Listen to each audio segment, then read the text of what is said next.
السلام علیکم ساتھیو، آداب عرض۔ میں ڈاکٹر سید سلمان بخاری، رکن متحدہ قومی موومنٹ، آپ سے مخاطب ہوں۔ جیسا کہ آپ کو معلوم ہے کہ ہمارا بانی وقائد جناب الطاف حسین ہے، اور کروڑوں مہاجروں، مظلوموں، پشتونوں، بلوچوں، سندھیوں، سرائکیوں، پنجابیوں اور متوسط مڈل کلاس لوگوں کا لیڈر ہے۔ میں پاکستان کے نوجوانوں سے اپیل کرتا ہوں کہ اس وقت پاکستان میں وڈیرانہ جاگیردارانہ جمہوری نظام قائم ہے، اور وڈیرے جاگیردار جو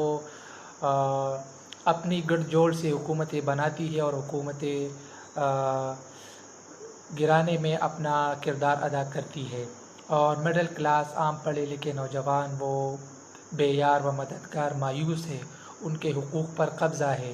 تو میں یہ نوجوانوں سے اپیل کرتا ہوں کہ الطاف بھائی جو بانی وقائد اور متحدہ قومی موومنٹ کے فاؤنڈر لیڈر ہے، ان کی فلاسفی کی طرف آئے، ان کی فلاسفی کو جو ہے نا پورے پاکستان میں پھیلائے، اور متحدہ قومی موومنٹ عام مڈل کلاس نوجوانوں کی سیاسی جماعت ہے، اور خصوصی طور پر آج کل جو طالب علم و اسٹوڈنٹ سے جو زیادتیاں اور جو ڈسکرمنیشن پاکستان میں جاری ہے، اور اشرافیہ ان کے حقوق جو ہے نا اور استحصال جو سلب کر رہے ہیں، ان کے خلاف نکلنا ہوگا اور جدوجہد کرنی ہوگی۔ جی الطاف، جی مہاجر۔